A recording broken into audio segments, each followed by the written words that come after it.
తెలంగాణ ఆవిష్కృతమైంది. అట్లా తెలంగాణ ఆవిష్కరించడానికి ప్రధాన చోదక శక్తిగా ఉన్నాడు కేసీఆర్. ఓ పిల్లాడు అడిగాడు నన్ను, చిన్న పిల్లాడు, సార్ ఏం చేసిండు సార్ కేసీఆర్ అంటే, వాడి క్రికెట్ భాషలో ఏం చెప్పినా అంటే, తెలంగాణ అనే క్రికెట్ మ్యాచ్లో 14 సంవత్సరాలు అవుట్ కాకుండా క్రీజ్లో ఉన్నాడు కేసీఆర్. అవుట్ కాలే, క్రీజ్లోనే ఉన్నాడు. అవుట్ అయి వికెట్ పడనీయలే, వికెట్ పడనీయకుండా క్రీజ్లో ఉన్నాడు. కొద్దిగా హార్డ్ బాల్ వస్తే డిఫెన్స్ ఆడాడు. రాజశేఖర్ రెడ్డి వీళ్ళు మాయోపాయలు చంద్రబాబు డిఫెన్స్ ఆడాడు. లూజ్ బాల్ వచ్చింది అనుకోండి, రోషయ్య చెక్క కొట్టి. ఆయన ఆ పిల్లవాడికి చెప్పాను నేను, నిలబడ్డాడు 14 సంవత్సరాల పాటు. ఏ ప్రలోభాలకు లొంగకుండా, ఉత్థాన పతనాలు ఎన్ని వచ్చినా, కిందికి పోయినా పైకి పోయినా నిలబడ్డాడు. ఆ ఫలితంగా ఇవాళ డిసెంబర్ 9. కనుక నవంబర్ 29 లేకుండా డిసెంబర్ 9 లేదు, డిసెంబర్ 9 లేకుండా 2 జూన్ లేదు, 2 జూన్ లేకుండా తెలంగాణ లేదు. ఆ తెలంగాణ వచ్చిన తర్వాత కూడా ఇవాళ ఈ దుర్మార్గుడి ప్రభుత్వం వచ్చి 2 ఏళ్ళైంది. కేసీఆర్ వచ్చిన 2 ఏళ్లలో ఏం జరిగింది? 2 సంవత్సరాల్లో కేసీఆర్ ప్రభుత్వం ఏం చేసింది? రిమార్కబుల్ డెవలప్మెంట్, ల్యాండ్ మార్క్ లాంటి డెవలప్మెంట్ మీకు కనబడ్డది. తరతరాల సమస్య కరెంటు, తరతరాలుగా మనల్ని పీడించిన సమస్య, రైతులు అర్ధరాత్రి పెట్టబోయి ప్రాణాలు కోల్పోయిన సమస్య, పరిశ్రమలు కునారిల్లిన సమస్య. 2 సంవత్సరాలు తిరిగేసరికి కేసీఆర్ 24 గంటల కరెంట్ ఇచ్చాడు. 50 సంవత్సరాల్లో ఏ ముఖ్యమంత్రి ఇవ్వలేదు. ఈయన ఏం చేసిండే ఈ 2 ఏళ్లలో? చెప్పండి, ఒక రిమార్కబుల్ డెవలప్మెంట్ ఏమైనా ఉందా చెప్పండి? ఏమీ లేదు. ఆయన చేసిన గొప్ప డెవలప్మెంట్ ఏమైనా ఉందంటే, ఓ 1000 ఇండ్లు గులగొట్టిండు హైదరాబాద్. హైడ్రా పేరిట ఓ 1000 ఇండ్లు గులగొట్టిండు తప్ప కట్టింది ఒక్కటి లేదు. ఖబర్దారు ఖబర్దారు కాంగ్రెసు బిడ్డ, ఖబర్దారు ఖబర్దారు కాంగ్రెసు బిడ్డ, నీ జులుం ఈడ సాగదు ఇది తెలంగాణ గడ్డ, నీ జులుం ఈడ సాగదు ఇది తెలంగాణ గడ్డ. మా గుండెలున్న దుఃఖమంత పిడికిట్లకు తెచ్చుకొని అనా, మా గుండెలున్న దుఃఖమంత పిడికిళ్లకు తెచ్చుకొని, గులాబీ జెండాలనెత్తి గుంపులుగా దండెత్తి, నెత్తురు మరిగే బాధతో నిప్పుల నెగజిమ్ముకుంటా, నెత్తురు మరిగే బాధతో నిప్పుల నెగజిమ్ముకుంటా, నీ బుల్డోజరు పాలనను మిస్టర్ రేవంత్ రెడ్డి, నీ బుల్డోజర్ పాలనను, నీ బుల్డోజరు పాలనను తొక్కి పాతరేస్తా. ఖబర్దారు ఖబర్దార్ కాంగ్రెసు బిడ్డ, నీ జులుం ఈడ సాగదు ఇది తెలంగాణ గడ్డ, ఇది ఓరుగల్లు గడ్డ. శని ఆదివారాల్లో శనిలాగా దాపురించి కుటిలుడు కుత్సితుడు రేవంత్ రెడ్డి. ఎందుకు ఈ మాట అంటున్నాంటే, పేదల ఇండ్లు కూలగొట్టడానికి ఆయన కుట్ర చూడండి, పన్నాగం చూడండి. శని ఆదివారాల్లో శనిలాగా దాపురించి, కోర్టు లేని రోజులల్ల కొంపలు ఊల్చేసుడాయే, అర్ధరాత్రి వేళవాడు ఆపదోలె వచ్చుడాయే, నిద్రలున్న ఇండ్ల మీద బుల్డోజరు దింపుడాయే, బడుగు జీవి గూడు మీద పిడుగులు గురిపించుడాయే, ఉలికిపడి లేచెలోపే ఉన్న ఇల్లు కూల్చుడాయే. కరుణగల్ల కేసీఆర్ ఇండ్లకు పట్టాలిస్తే, కరుణగల్ల కేసీఆర్ ఇండ్లకు పట్టాలిస్తే, కాంగ్రెసు కగ్గిదలుగా కట్టి నీళ్లు కూల్చవట్టే. ఖబర్దారు ఖబర్దారు కాంగ్రెసు బిడ్డ, నీ జులుం ఈడ సాగదు ఇది ఓరుగల్లు గడ్డ. ఖబర్దారు ఖబర్దారు కాంగ్రెసు బిడ్డ, నీ జులుం ఈడ సాగదు ఇది ఓరుగల్లు గడ్డ. పొయ్యి మీద వాళ్ళకు ఒక నోటీస్ ఇస్తున్నా లేదు. అయ్యో జర సామాన్లు సర్దుకుంటామంటే కూడా ఆగడే దుర్మార్గుడు. ఎందుకంటే జల్లి జల్లి పేదల ఇండ్లు గులగొట్టాలి, కులగొట్టినాకు వచ్చిన జాగాలు యాక్షన్ పెట్టాలి, రియల్ ఎస్టేట్ దందా చేయాలి. మనం ఎన్నుకున్నది ఒక రియల్ ఎస్టేట్ బ్రోకర్ను, ఆయన చేస్తున్నది రియల్ ఎస్టేట్ దందా. ఇంకేం జరుగుతలేదు ఈ రాష్ట్రంలో. పొయ్యి మీది బువ్వకుండ తీసేదాకా ఆగలేదు, పోరగాండ్ల పుస్తకాలు తెచ్చుకోనియ్యలేదు, దేవునర్ర గూటిలోని దీపం మలిపేసినాడు, అయ్యవ్వల ఫోటో కూడా దుమ్ములో నగలిపినాడు, బట్టల సందుగను కూడా మట్టిల గలిపేసినాడు, గోడు గోడు నేర్చినగని గోడలు పొడి చేసినాడు, కాంగిరేసు కోటేస్తే మొదటికే మోసం వచ్చే, కాంగిరేసు కోటేస్తే మొదటికే మోసం వచ్చే, వేటగాని వలల చిక్కి వల వల వల ఏడ్సుడాయే, ఖబర్దారు ఖబర్దారు కాంగిరేసు బిడ్డ, ఈ జులుం ఈడ సాగదు ఇది తెలంగాణ గడ్డ. అక్రమ నిర్మాణాలు కూల్చుడే నీ రూలైతే, నిజంగా అక్రమ నిర్మాణాలు కూల్చడం కోసమే నువ్వు ఉన్నట్టే, బడాబాబులిండ్లెందుకు భద్రంగా ఉన్నాయి, ముఖ్యమంత్రి అన్న ఇల్లు చెరువు శిఖంలుండొచ్చా, ముఖ్యమంత్రి అన్న ఇల్లు చెరువు శిఖంలుండొచ్చా, మీ కాంగ్రెస్ వాళ్ళ ఫామ్ హౌజులు చెరువులోనే కట్టొచ్చా, నిరుపేద జనానికే నిలువ నీడ ఉండొద్దా, మీ రాక్షస రాజ్యంలో గరీబోడు బతుకొద్దా, ఇందిరమ్మ రాజ్యమని ఇంత పొడుగు చెప్పినోళ్ళు, ఇందిరమ్మ రాజ్యమని ఇంత పొడుగు చెప్పినోళ్ళు, కూల్చిన ఇల్లే తప్ప కట్టిన ఇల్లు ఒకటి లేదు, ఖబర్దారు ఖబర్దారు కాంగిరేసు బిడ్డ, నీ జులుం ఈడ సాగదు ఇది జూబ్లీ హిల్స్ గడ్డ, నీ జులుం ఈడ సాగదు ఇది ఓరుగల్లు గడ్డ. మొన్నటిదాకా అక్కడ ఎన్నికల బాడి అదే వస్తున్నారు, ఇది ఓరుగల్లు గడ్డ. ఇది ఇవాళ ఆయన సాగిస్తున్నటువంటి విధ్వంసకాండ. వికాసం లేదు, విధ్వంసమే, కట్టుడు లేదు, కూల్చుడే. అది ఇవాళ ఆయన సాగిస్తున్నటువంటిది. ఇవాళ ఆయనకు బాధ, ఆయనకు ఇబ్బంది పట్టుకున్నది, కేసీఆర్ను ఎంత చేసినా ఆయన వ్యక్తిత్వం ఉన్నతం. ఈయన 10 కుర్చీలు వేసుకొని దాని మీద నిలబడ్డా కేసీఆర్ అంత ఎత్తు కనబడతలేడు. ఏం చేయాలి మరి? ఎట్లా నా పేరు ప్రపంచమంతా తెలవాలి అని ఏం చేస్తుండే తెలిసిన? పెన్షన్ పెంచేటందుకు పైసలు లేవట, రిటైర్ అయిన వాళ్ళకు పెన్షన్ ఇచ్చేటందుకు కూడా పైసలు లేవట. కానీ రాగానే ఈయన పెట్టింది ఏంది? అందాల పోటీలు. ఈ సుందరాముడు పెట్టి అందాల పోటీలు.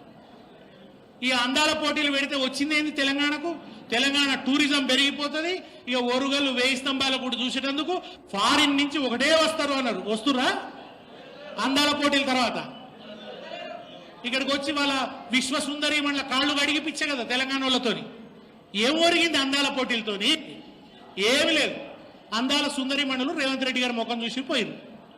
అంతకుమించి ఒరిగిందేమీ లేదు. ఎందుకైనా అందాల పోటీలు పెట్టిండు?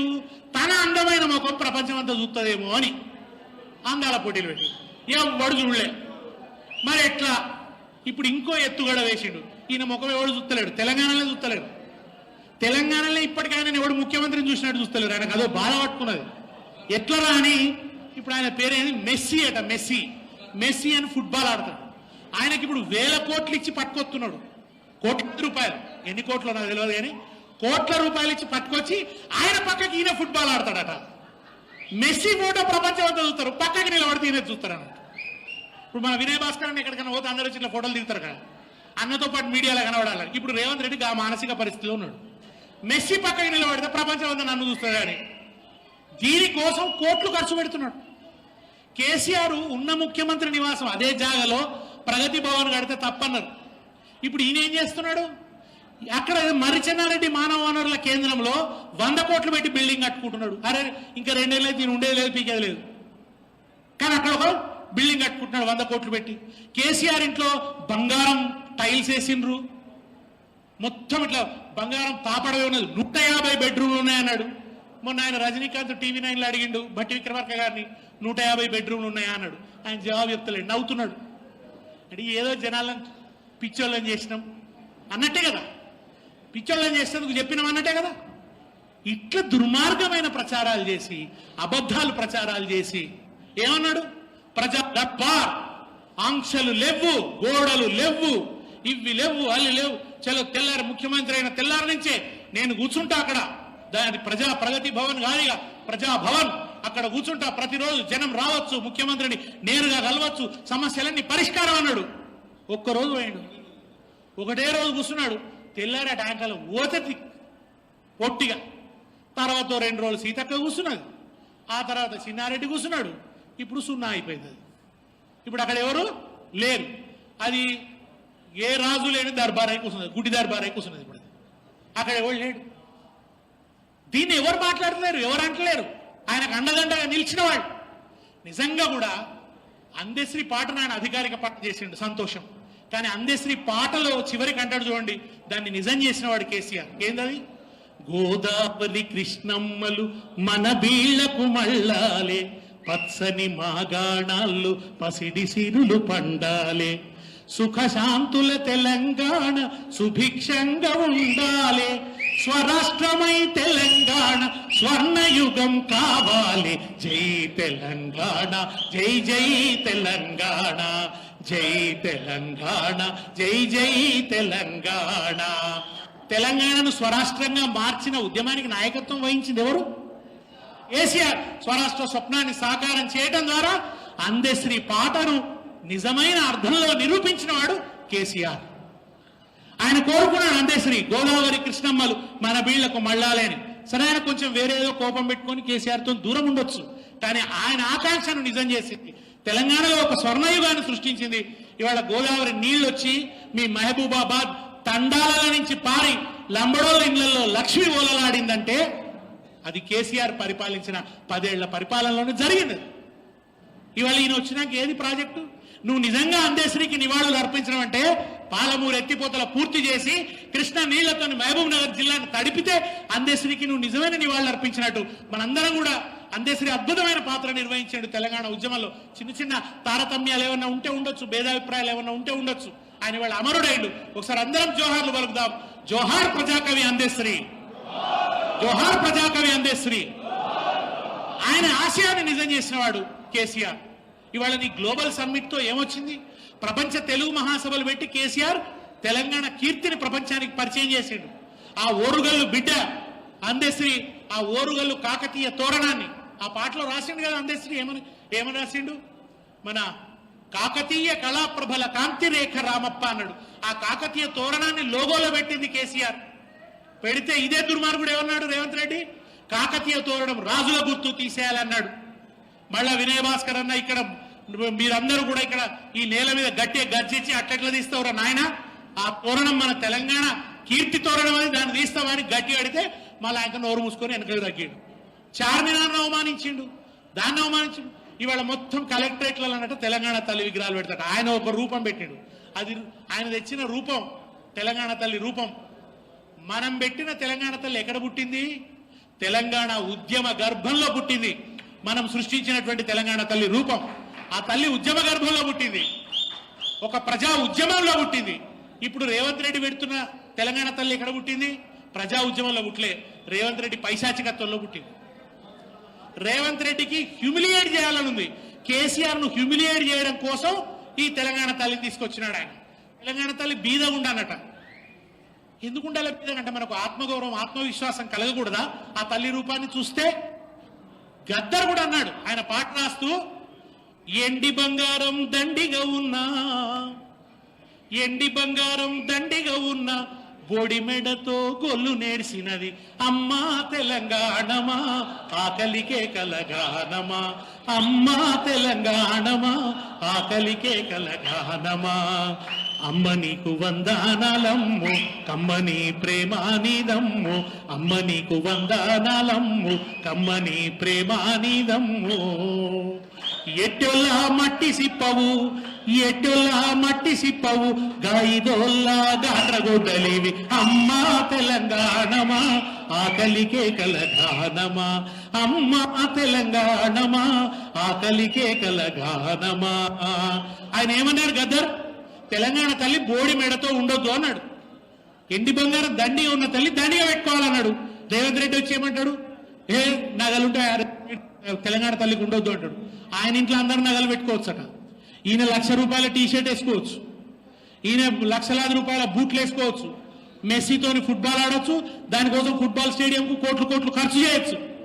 కానీ తెలంగాణ తల్లికి మాత్రం వడ్డానం ఉండొద్దట. వడ్డానం గురించి మన బతుకమ్మ పాటలో ఉంటది. ఘనమైన పొన్న పువ్వే గౌరమ్మ, గజ్జల వడ్డానమే గౌరమ్మ. గజ్జల వడ్డానం అని చెప్పి శ్రామిక కులాల స్త్రీలు పాటలు పాడుతున్నారు, వాళ్ళకి వడ్డానం అంటే ఇష్టం. ఈ అడ్డమైన వాడు వచ్చి వడ్డానం ఉండొద్దు అంటాడు, తెలంగాణ తల్లికి వడ్డానం ఉండొద్దు అంటాడు అని చెప్పి ఇప్పుడు ఆ కలెక్టరేట్లలో ఆ రూపం పెడుతున్నాడు. ఇవాళ రేవంత్ రెడ్డి పెడుతున్న తెలంగాణ తల్లి తెలంగాణ ప్రజల భావోద్వేగ చిహ్నం కాదు, అది రేవంత్ రెడ్డి వికారానికి, వెటకారానికి, ఆయన వికృతత్వానికి, వెకిలితనానికి గుర్తు తప్ప, ఆయన ఉన్మత్తతలోంచి వచ్చినటువంటి విగ్రహం తప్ప అది తెలంగాణ ప్రజల హృదయాల్లోంచి ఉబికి వచ్చినటువంటి విగ్రహం కానే కాదు. పైగా ఆమెను అభయహస్తంతో పెట్టిండు. ఆమె ఎట్లుందంటే చెయ్యి గుర్తుకే మన ఓటు అనే కాంగ్రెస్ కార్యకర్తలా ఉంది. చెయ్యి గుర్తుకోట ఏమని చెప్తున్నాడు. అటువంటి తెలంగాణ ప్రజల సాంస్కృతికంగా హింసిస్తున్నాడు. ఇంకొక రెండు విషయాలు చెప్పి నేను ముగిస్తా. తెలంగాణలో హైదరాబాద్లో రోడ్డు కట ట్రంప్ పేరు పెడతాడట. గా కంపు మనకెందుకు, ట్రంప్ కంపు మనకెందుకు? అయితే ఆంధ్రోళ్ళ విగ్రహాలు పెడతాడట, లేకుంటే అమెరికోళ్ళ పేర్లు పెడతాడట. ఇదే కదా. ట్రంప్ అనేవాడు ఏం చేస్తున్నాడు? ఇవాళ దేశం మీద టారిఫ్లు విధిస్తున్నాడు, మన దేశ ఆర్థిక వ్యవస్థను అతలాకుతలం చేస్తున్నాడు. మన వాళ్ళు అక్కడ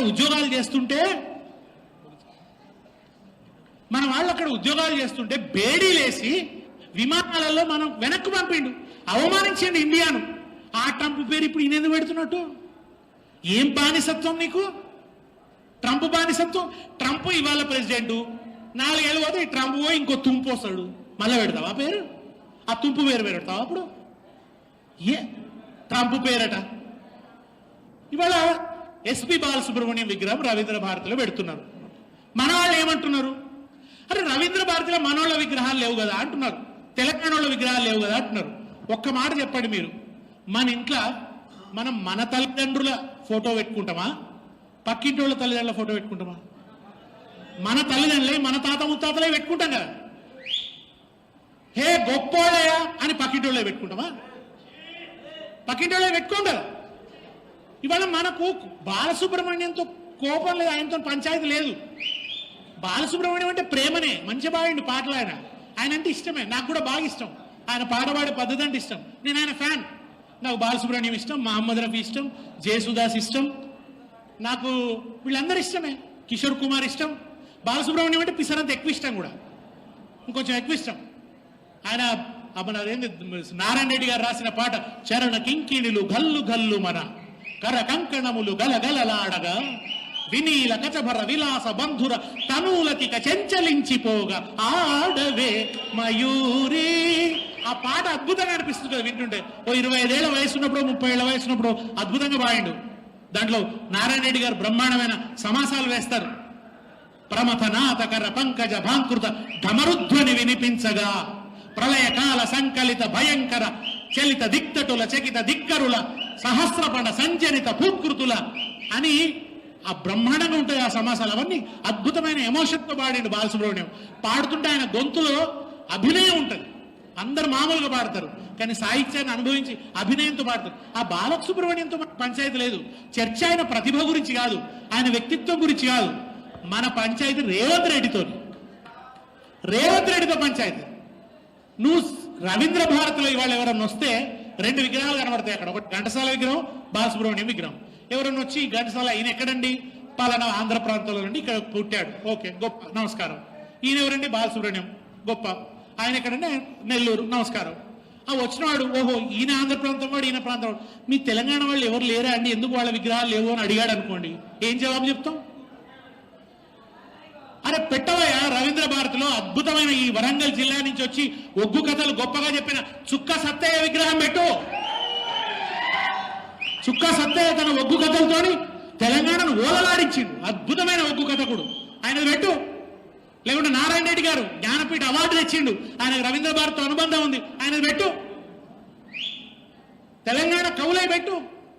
అది అన్ని పెట్టారట. కానీ ఇవి పెట్టి ఇదేంది అని అడిగితే మీకు విశాలత్వం లేదు, మీరు కళాకారుల కులం అంట కడతారా, ప్రాంతం అంట కడతారా? అరే మా పంచాయతీ బాలసుబ్రహ్మణ్యంతో కాదు, రేవంత్ రెడ్డితో. అదే మా కళా కేంద్రం, మా నగరంలో, మా రాజధానిలో మొదట మన తమిళనాడులో బాలసుబ్రహ్మణ్యం పేరు పెట్టింది అంటారు. తమిళనాడు వాళ్ళ విగ్రహాలు పెట్టుకోకుండా బాలసుబ్రహ్మణ్యం పెట్టుకురా? వాళ్ళే నిండా పెట్టుకొని ఉదారంగా ఇంకొకరిది కూడా పెట్టుకోవచ్చు గౌరవంగా. మన దగ్గర మనోళ్ళే లేవు కదా. నిండవాలే కదా. అయితే జాతీయ నాయకుల పేర్లు లేకుంటే ఆంధ్ర నాయకుల పేర్లు, ఇప్పుడు కొత్తగా అమెరికాల పేర్లు, ఇక చూడు కర్మ. అందుకని మనం మాట్లాడుతున్నాం. ఇట్లా అయినా సాంస్కృతిక విషయాల్లో పెడతాం, రైతులను మోసం, మహిళలను మోసం, విద్యార్థులను మోసం, నిరుద్యోగులకు మోసం, ఏలవుతానే గాలి పోగు చేసి ముచ్చట పెట్టుకుంటూ పొద్దు గడుపుతున్నాడు. ఢిల్లీకి మూటలు వంపేటి ఓ మురికి ఓ కాంగిరేసు కంత్రి, మా గల్లీ కడుపులు కొట్టుతున్న ఉరమురికి ముఖ్యమంత్రి, ఎప్పుడు చూసిన ఒర్రుడు చదువుడే ఓరి ముఖ్యమంత్రి, నీ కోటు వేస్తే మా కొరిగిందేందిర కాంగిరేసు కంత్రి.